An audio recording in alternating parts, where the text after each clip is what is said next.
نحمده ونصلي على رسوله الكريم اما بعد فاعوذ بالله من الشيطان الرجيم بسم الله الرحمن الرحيم رب اشرح لي صدري ويسر لي امري واحلل عقدة من لساني يفقهوا قولي۔ ترجمہ وا اور اذ جب قلتم کہا تم نے یا موسیٰ اے موسیٰ لن ہرگز نہیں نؤمنا ہم ایمان لائیں گے لکا تیرے لیے حتی یہاں تک کہ نرا ہم دیکھ لیں اللہ اللہ تعالی کو جہرتن سامنے پس اخذت پکڑ لیا کم تم کو الصاعقۃ بجلی نے وانتم اور تم تنظرون تم دیکھ رہے تھے ثم پھر بعثناکم اٹھایا ہم نے تم کو من بعد موتکم تمہاری موت کے بعد لعلکم تاکہ تم تشکرون تم شکر ادا کرو وظللنا اور سایہ کیا ہم نے علیکم تم پر الغمام بادلوں کا وانزلنا اور نازل کیا ہم نے علیکم تم پر المن من والسلوى اور سلوى کلو کھاؤ من طیبات پاکیزہ چیزوں میں سے ما جو رزقناکم رزق دی ہم نے تم کو وما اور نہیں ظلمونا انہوں نے ظلم کیا ہم پر ولیکن لیکن کانو تھے وہ انفسہم اپنے نفسوں پر یظلمون ظلم کرتے وا اور از جب قلنا کہا ہم نے ادخلو داخل ہو جاؤ ہذہ اس القریۃ بستی میں فکلو پھر کھاؤ منہا اس میں سے حیث جہاں سے شئتم چاہو تم رغدن خوب ودخلو اور داخل ہو جاؤ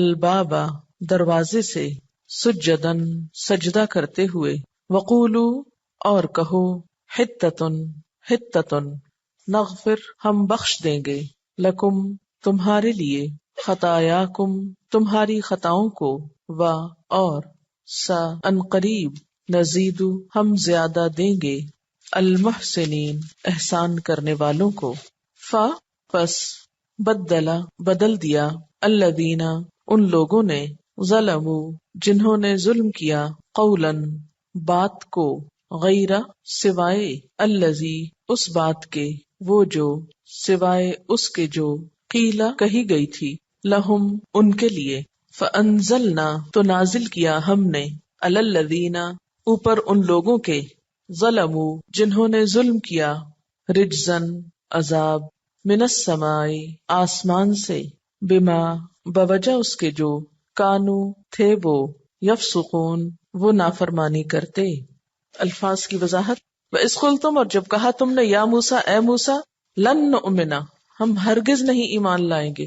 اب آپ دیکھیے کہ نفی کے لیے اور کون سا لفظ آ گیا لن، پہلے کیا گزرا ہے لا اور ما اور لم اور لن، اتنے سارے حرف نافی آپ پڑھ چکے ہیں۔ ہرگز نہیں ہم ایمان لائیں گے نؤمنا ہم ایمان لائیں گے لکا تیرے لیے حتی یہاں تک کہ نرا ہم دیکھ لیں۔ نرا اصل میں یہ رآ سے ہے، رے الف یہ رآ اس کا روٹ ہے، تو نرا ہم دیکھیں اللہ اللہ تعالیٰ کو جہرتن سامنے، جیم ہے رے جہر یہ سر کا اپوزٹ ہوتا ہے۔ سر کس کو بولتے ہیں چھپا ہوا سری، اور جہر کس کو بولتے ہیں کھلے ہوئے کو سامنے۔ اچھا نمازوں میں یہ جو باجماعت نمازیں ہوتی ہیں ان میں سے کچھ نمازیں سری ہوتی ہیں اور کچھ نمازیں جہری ہوتی ہیں۔ ظہر اور عصر سری ہوتی ہیں اور جہری کون سی ہوتی ہیں فجر مغرب عشاء۔ اس میں کیا کرتے ہیں امام زور سے قرات کرتے ہیں، لیکن ظہر اور عصر میں دل میں خاموشی سے کرتے ہیں۔ فَأَخَذَتْكُمُ الصَّاعِقَةُ تو پکڑ لیا تم کو بجلی نے۔ صاعقہ صواعق کی سنگولر ہے، صاعقہ صاعقہ کس کو کہتے ہیں بجلی کو۔ کون سی بجلی جو گرے اور جلا کے بھسم کر دے۔ وَأَنْتُمْ اور تم تنظرون تم دیکھ رہے تھے نظر سے۔ ثم پھر بعثناکم اس کا روٹ ہے بے عین فے بعثا اٹھانا۔ بعثناکم اٹھایا ہم نے تم کو من بعد موتکم تمہاری موت کے بعد لعلکم تاکہ تم تشکرون تم شکر کرو. وزللنا اب اس میں کیا روٹ نظر آ رہا ہے؟ زوئے لام لام ذل. ذل کس کو کہتے ہیں؟ سائے کو. وزللنا علیکم سایہ کیا ہم نے تم پر. الغمام بادلوں کا. بادلوں کا نام غمام. غمام جو ہے اس کا روٹ ہے غین میم میم. اس سے کیا بنتا ہے؟ غم بنتا نا غم. اچھا جب غم ہوتا ہے انسان کو تو کیا ہوتا ہے؟ دل پہ بوجھ ہوتا ہے, دل پہ غبار سا ہوتا ہے, ایک اندھیرا سا ہوتا ہے, مایوسی ہوتی ہے, ڈپریشن ہوتا ہے نا. اچھا اسی طرح جو بادل ہیں وہ بھی جب آتے ہیں تو کیا ہوتا ہے؟ انسان اداس ہونے لگتا ہے اور اندھیرا اندھیرا سا ہونے لگتا ہے. یعنی نارمل نہیں رہتی فضا, فضا میں کچھ چھا جاتا ہے, سایہ ہو جاتا ہے کسی چیز کا. تو یہاں پر بھی غم اور غمام میں دونوں کا روٹ ایک ہے. وہ دل پہ آنے والا بادل ہوتا ہے اور یہ آسمان پہ آنے والا بادل. وہ انزلنا اور نازل کیا ہم نے علیکم تم پر المن من والسلوى اور سلوى. یہ من و سلوى کیا تھا؟ کھانا تھا ان کا.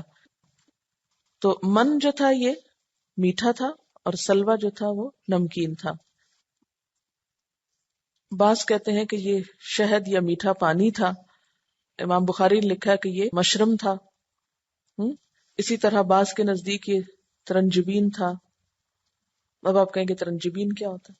کہتے ہیں کہ یہ اوس یا شبنم کی طرح یہ پتوں پہ گرتا تھا اور وہاں سے لے لیتے تھے اور خشک ہو جاتا تھا, ڈرائی ہوتا تھا اور ڈرائی ہو کر گوند کی طرح ہو جاتا تھا, سویٹس کی طرح یعنی چنگم کی طرح. اور سلوہ جو ہے یہ بٹیر یا چڑیا کی طرح پرندہ ہوتا تھا جس کو وہ ذبح کر لیتے اور کھا لیتے. کلو کھاؤ من طیباتی پاکیزہ چیزوں میں سے ما رزقناکم جو ہم نے تم کو رزق کے طور پر دی. وما ظلمونا اور انہوں نے ہم پہ ظلم نہیں کیا.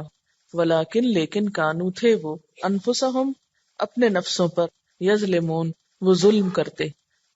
وَإِذْ قُلْنَا اور جب کہا ہم نے ادخلو اس میں روٹ کیا ہے؟ ادخلو میں داخل ہونا, داخل ہو جاؤ. حاضی ہی اس القریہ قریہ کہتے ہیں بستی کو.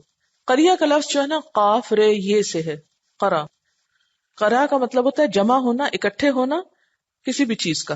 اور قریہ کہتے ہیں اس جگہ کو جہاں کچھ لوگ اکٹھے ہو کے رہنا شروع کر دیں.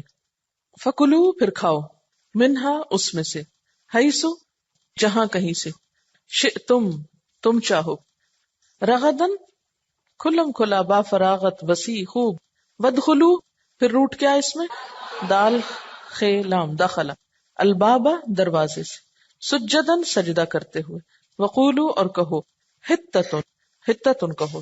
ہے توئے اس کا روٹ ہے. حتہ کا مطلب ہوتا ہے بلندی سے نیچے گرنا, یعنی گرا دے, جھاڑ دے, دور کر دے. کیا؟ ہمارے گناہ. نغفر لکم ہم بخش دیں گے تمہارے لیے, خطایاکم تمہاری خطاؤں کو, وسنزید اور ان قریب ہم زیادہ دیں گے. المحسنین احسان کرنے والے, ہے سین نون خوبصورتی پیدا کرنا, کسی کے حق سے زیادہ اس کے ساتھ اچھا کرنا, اپنے حق سے کم لینا دوسرے کے حق سے زیادہ دینا, اس کو احسان بولتے ہیں. اور محسن کون ہوتا ہے؟ جو ایسا کرے. اور محسنین کون ہوتے ہیں؟ جمع, بہت سارے لوگ جو ایسا کریں. فبدلا بدل دیا, بے دال لام بدل, بدل اردو میں استعمال ہوتا ہے نا, تو بدلا بدل دیا, تبدیل کر دیا. الذین ان لوگوں نے, ظلموا جنہوں نے ظلم کیا. کس کو بدل دیا؟ قولن بات کو. قول کس کو کہتے ہیں؟ بات. غیر سوائے, غیر کس کو کہتے ہیں؟ سوائے یا علاوہ. الذی اس کے جو قیلا کہی گئی تھی. فانزلنا نازل کیا ہم نے, اتارا ہم نے, علی الذین ان لوگوں پر, ظلموا جنہوں نے ظلم کیا, رجزن عذاب. رجز عذاب کو کہتے ہیں, یعنی بری خواہشات اور اضطراب پیدا کرنے والے شیطانی وسوسوں کو رجز کہتے ہیں. ایسا عذاب جس سے گھن آئے. بنیادی طور پر رے جیم زے جو ہوتی ہے رجز, اس کا معنی کیا ہوتا ہے؟ حرکت دینا, اضطراب پیدا کرنا, یعنی جو چیز انسان کے اندر بے-چینی اور اضطراب پیدا کر دے. آپ نے دیکھا کہ گندگی کو دیکھ کے کیا ہوتا ہے؟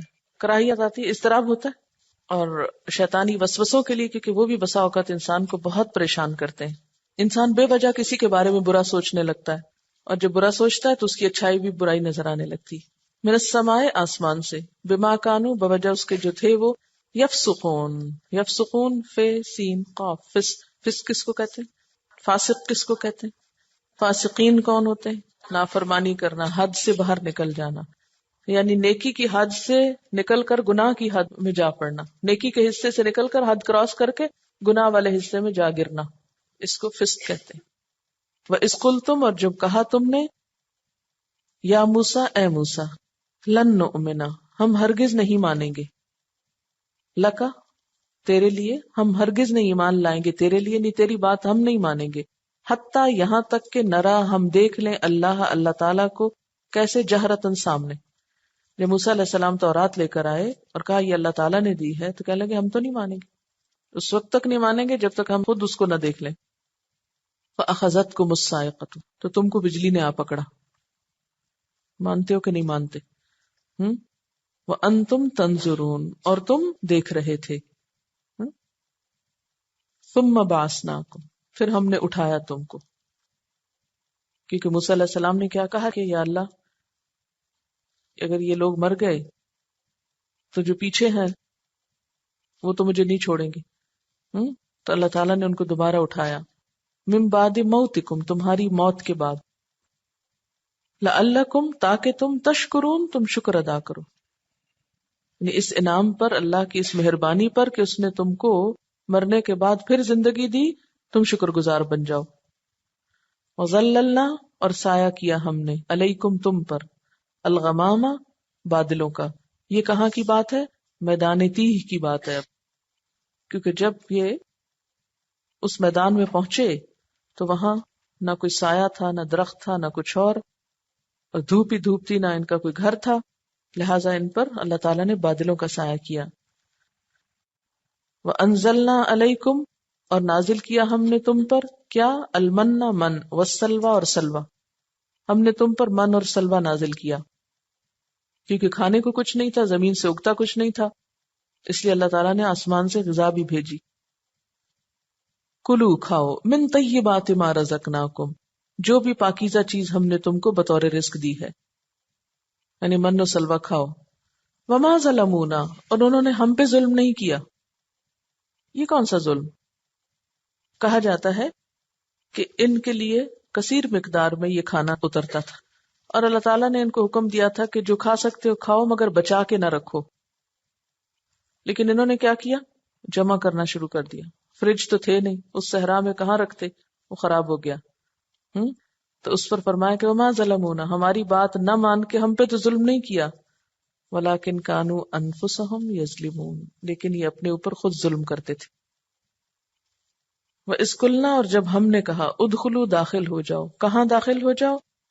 ہذہ القریۃ، اس بستی میں، اس کا نام نہیں بتایا گیا، لیکن بستی سے مراد جمہور مفسرین کے نزدیک بیت المقدس ہے۔ فَكُلُوا مِنْهَا، کھاؤ اس میں سے، حیث شئتم، جہاں سے چاہو تم، رغداً، بافراغت، وادخلوا الباب، اور داخل ہو جاؤ دروازے سے، یعنی بستی کے دروازے سے داخل ہونا۔ کیسے داخل ہونا؟ سجداً، سجدہ کرتے، یعنی جھکتے ہوئے، عاجزی کے ساتھ۔ وقولوا، اور کہو، حتۃ، کہ ہمیں بخش دے، یعنی دعا کرتے ہوئے، ذکر کرتے ہوئے، بخشش مانگتے ہوئے، جھکتے ہوئے، عاجزی کے ساتھ بستی میں جانا۔ نغفر لکم خطایاکم، ہم بخش دیں گے تمہارے لیے تمہاری خطاؤں کو، تمہارے گناہ معاف کر دیں گے۔ وسنزید المحسنین، اور محسنین کو ہم اور زیادہ دیں گے، اور نعمتیں عطا کریں گے۔ محسن کون؟ یعنی جو استغفار اور عاجزی کے ساتھ شکر گزار بھی ہو۔ لیکن انہوں نے کیا کیا؟ فبدل الذین، بدل ڈالا ان لوگوں نے، ظلموا، جنہوں نے ظلم کیا تھا، کس کو بدل ڈالا؟ قولا، بات کو، کون سی بات کو؟ حتت، ان کو، غیر الذی قیل لہم، اس بات سے جو ان کو کہی نہیں گئی تھی۔ کیا کہنا شروع کر دیا انہوں نے؟ ہنتتن، حتتن کے بیچ میں نون ڈال دیا، ہنتتن، ہنتتن کہتے ہیں گندم کو۔ اللہ تعالیٰ نے ناراضگی کا اظہار کیا، نتیجہ کیا نکلا؟ فانزلنا، تو اتارا ہم نے، کس پر؟ علی الذین ظلموا، ان لوگوں پر جنہوں نے ظلم کیا۔ کیا اتارا؟ رجزن، عذاب اتارا، من السماء، آسمان سے، یعنی آسمان سے کوئی عذاب آیا ان پر۔ وہ کیا تھا؟ بعض کے نزدیک طاعون تھا، طاعون، پلیگ، بعض کے نزدیک سخت پالا تھا، اور کہتے ہیں کہ اس میں 70,000 لوگ مارے گئے تھے ان کے. کیوں ایسا ہوا تھا؟ بما کانوا یفسقون، کیونکہ وہ نافرمانی کرتے تھے، کیونکہ وہ حد سے بڑھ جاتے تھے. تفسیر کرتے ہیں. بسم اللہ الرحمن الرحیم.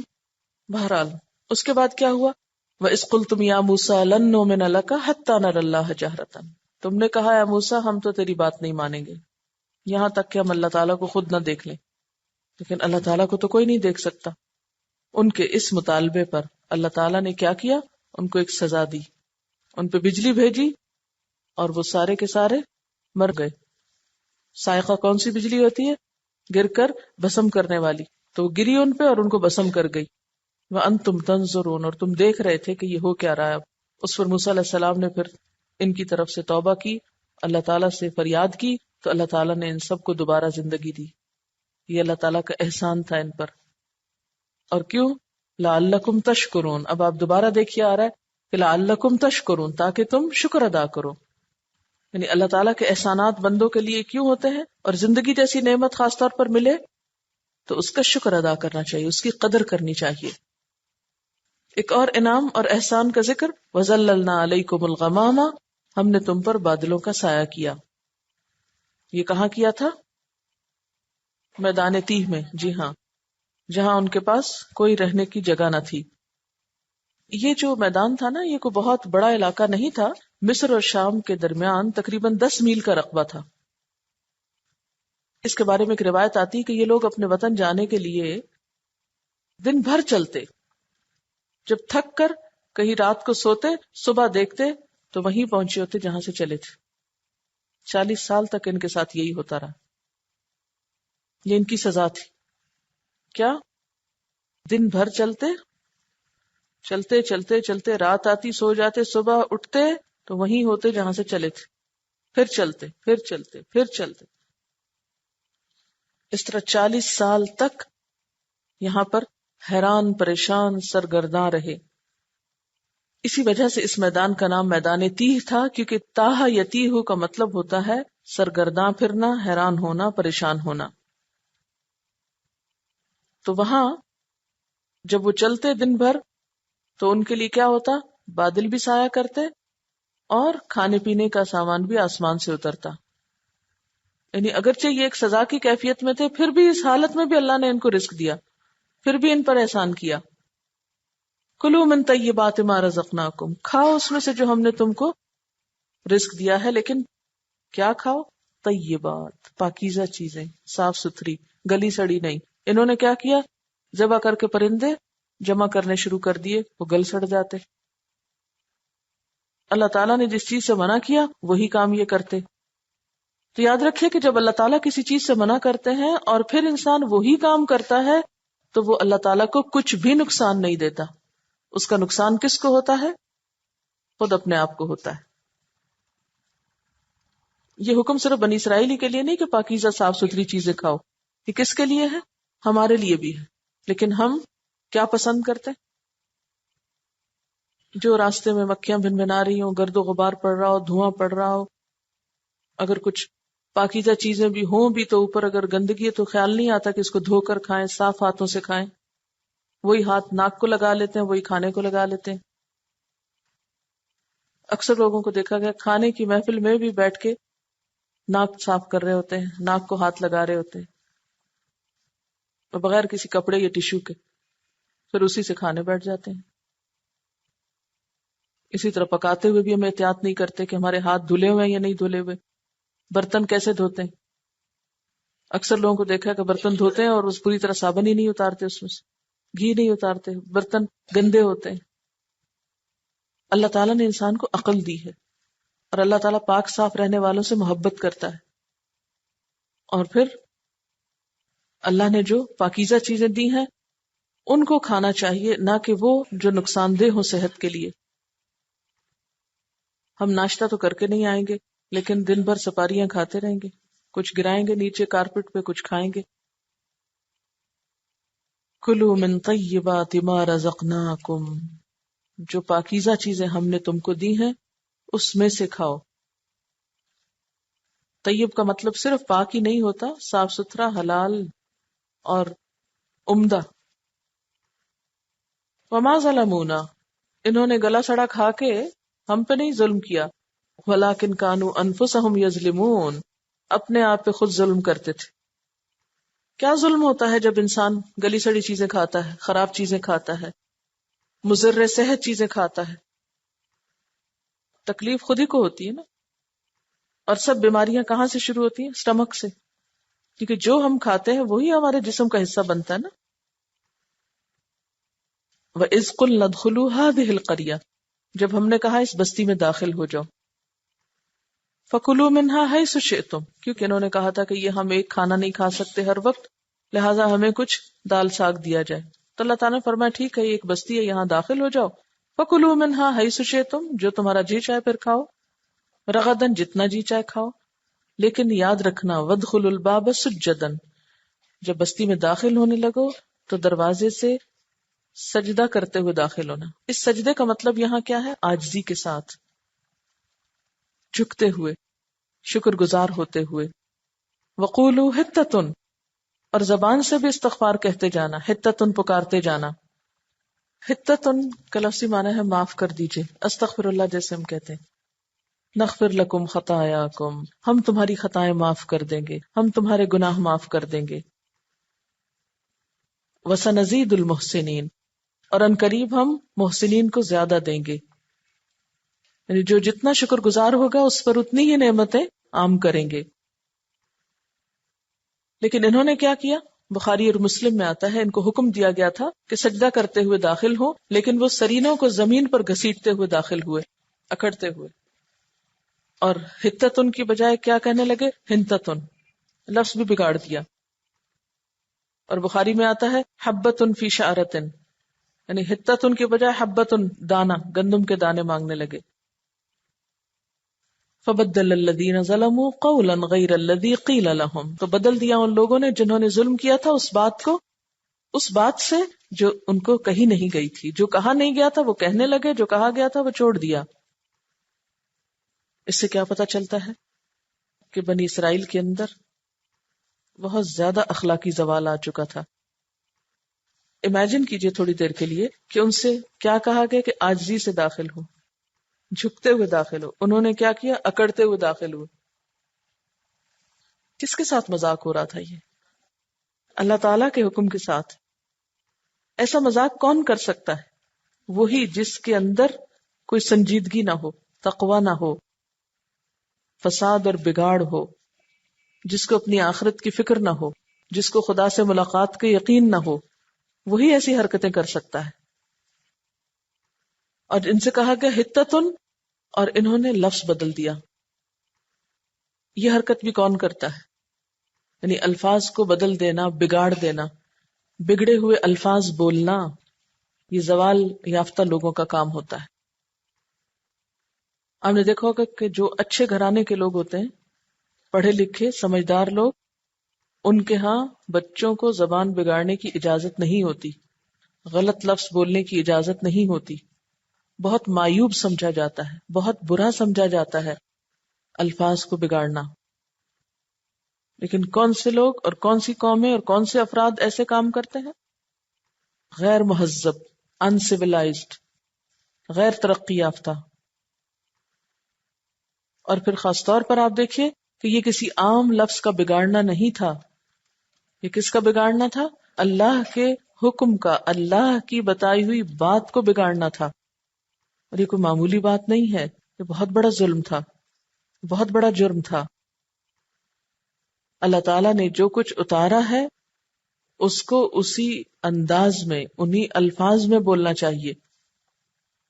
اسی لیے علماء کے ایک بہت بڑے گروہ کے نزدیک قرآن پاک تو قرآن پاک، احادیث کو بھی صرف معنی سے روایت نہیں کرنا چاہیے، ان کے اصل الفاظ بولنے چاہیے۔ اسی طرح نبی صلی اللہ علیہ وسلم کی جو دعائیں ہیں ان میں بھی الفاظ کی تبدیلی درست نہیں۔ اسی طرح نماز میں ہم جو کچھ پڑھتے ہیں، مثلا تسبیحات پڑھتے ہیں تو وہی پڑھنی چاہیے جو مسنون ہے، جو سنت سے ثابت ہے، اپنے پاس سے نہیں بنا لینی چاہیے۔ نبی صلی اللہ علیہ وسلم ایک صحابی کو ایک دعا سکھا رہے تھے تو انہوں نے اس دعا میں نبی کی بجائے رسول کا لفظ بول دیا۔ وَبِنَبِيِّكَ الَّذِي أَرْسَلْتَ کو وَبِرَسُولِكَ الَّذِي أَرْسَلْتَ کہا تو آپ نے منع فرمایا، آپ نے فرمایا وہی کہو جو میں تم سے کہہ رہا ہوں. کیوں؟ اس لیے کہ الفاظ کی اپنی ایک تاثیر ہوتی ہے، ہر جگہ ایک خاص لفظ خاص اثر پیدا کرتا ہے. اگر وہ لفظ ہٹا دیا جائے اس جگہ سے تو بات میں اثر ہی ختم ہو کر رہ جاتا ہے. جادو کیا ہوتا ہے؟ مثلا الفاظ ہی تو ہوتے ہیں. مختلف وظائف کیا ہوتے ہیں؟ الفاظ ہوتے ہیں. تو ان الفاظ کی خاص تاثیر ہوتی. اس لیے الفاظ کے چناؤ میں، الفاظ کے استعمال میں، زبان کے بولنے میں، اچھے الفاظ کو اختیار کرنے میں بہت کوشش اور احتیاط دونوں سے کام لینا چاہیے. کوئی انسان کہاں سے پہچانا جاتا ہے؟ اپنی گفتگو سے پہچانا جاتا ہے کہ وہ کیسے الفاظ بولتا ہے، اس کے بولنے کا انداز کیا ہے، اس کی ٹون کیا ہے، اس کا طریقہ کیا ہے. یعنی کسی بھی انسان کی پرسنالٹی کہاں سے کھلتی ہے. شیخ سعدی کا شاید ایک شعر ہے جس کا ترجمہ کچھ یوں ہے کہ جب تک انسان خاموش رہتا ہے اس کے عیب و ہنر چھپے رہتے ہیں، لیکن جب انسان گفتگو کرتا ہے تو اس کے اندر کا انسان یا اس کی حقیقت کھل کے سامنے آ جاتی. یعنی ایک شخص شکل و صورت سے کچھ بھی ہو سکتا ہے بہت خوبصورت لباس پہنے ہوئے، بہت قیمتی، بہت ڈیزائن والا، لیکن اس کی اصلیت نہیں سمجھ میں آئے گی جب تک کہ وہ گفتگو نہیں کرے گا. جو ہی بولے گا تو پتہ چل جائے گا کہ یہ کس قبیل سے تعلق رکھتا ہے، اس کی اصلیت کیا ہے. تو ہمیں بھی اس آیت کی روشنی میں کیا کرنا ہے؟ اپنی گفتگو سے ان الفاظ کو نکالنا ہے کہ جن کو عام طور پر سلینگ کہا جاتا ہے یا اسٹریٹ لینگویج، ان چیزوں کو استعمال نہیں کرنا. اور ویسے بھی ایک مسلمان کو تو یہ معلوم ہے کہ ما یلفظ من قول الا لدیہ رقیب عتید، کوئی لفظ جو اس کی زبان سے نکلتا ہے تو ایک حاضر باش فرشتہ فوراً لکھ لیتا ہے کہ بھی اس نے کہا کیا، بولا کیا. فبدل الذین ظلموا قولا غیر الذی قیل لهم، ان ظالموں نے تو اس لفظ کو بدل کر کچھ سے کچھ کر دیا. پھر اللہ تعالیٰ نے ان پر عذاب اتارا. فَأَنزَلْنَا عَلَى الَّذِينَ ظَلَمُوا رِجْزًا مِّنَ السَّمَاءِ، آسمان سے ظالموں پر ہم نے عذاب نازل کیا. اور یہ کیا تھا؟ سزا تھی. کیوں؟ بما كانوا يفسقون، کیونکہ وہ نافرمانی کرتے تھے. نبی صلی اللہ علیہ وسلم کی حدیث سے ہمیں پتہ چلتا ہے کہ یہ طاعون اسی رجس اور عذاب کا حصہ ہے جو تم سے پہلے بعض لوگوں پر نازل ہوا. تمہاری موجودگی میں یہ کسی جگہ پھیل جائے تو وہاں سے مت نکلو، اور اگر کسی علاقے کے بارے میں تمہیں معلوم ہو کہ وہاں طاعون ہے تو وہاں مت جاؤ. تو اس حدیث سے پتہ چلتا ہے کہ شاید وہ عذاب طاعون کا تھا، لیکن رجس کے لفظی معنی میں کیا آتا ہے؟ اضطراب اور بے چینی پیدا کرنے والے شیطانی وسوسے. جب انہوں نے زبان بگاڑی تو اللہ تعالیٰ نے ان کے دل کا سکون چھین لیا. ان کے اندر ایسے وسوسے اور ایسے خیالات اور ایسی پریشان کن باتیں آنے لگی کہ ان کا چین اٹھ گیا. تو دل کا تفکرات میں گھر جانا، پریشانیوں اور بے چینیوں کا شکار ہو جانا، یہ کوئی اچھی علامت نہیں ہوتی. جب ایسا ہونے لگے تو کثرت سے استغفار کیا کریں. نبی صلی اللہ علیہ وسلم کی جو دعائیں ہیں رنج و غم سے نجات پانے کے لیے، انہیں مانگا کریں. اللہم انی اعوذ بک من الہم والحزن والعجز والکسل والجبن والبخل وغلبۃ الدین وقہر الرجال. تو نبی صلی اللہ علیہ وسلم نے ہم اور حزن سے پناہ مانگی ہے، اور اس کا علاج کیا ہے؟ کثرت سے تلاوت شروع کر دیں. جب بھی کبھی ایسی کیفیت ہو تو قرآن پاک کی ریڈنگ شروع کریں، خود اپنی زبان سے اونچا بول کے پڑھیں تو آہستہ آہستہ صفائی ہونے لگے گی. تو بحیثیت کل یہاں پر بنی اسرائیل کا رویہ اور بنی اسرائیل کے طور طریقے سامنے آتے ہیں کہ اللہ تعالیٰ نے ان کے ساتھ کتنے احسانات کیے، اور پلٹ کر شکر گزار ہونے کی بجائے انہوں نے کیسی کیسی نافرمانیاں کی. وآخر دعوانا ان الحمد للہ رب العالمین. سبحانک اللہم وبحمدک نشہد ان لا الہ الا انت نستغفرک ونتوب الیک. والسلام علیکم ورحمۃ اللہ وبرکاتہ.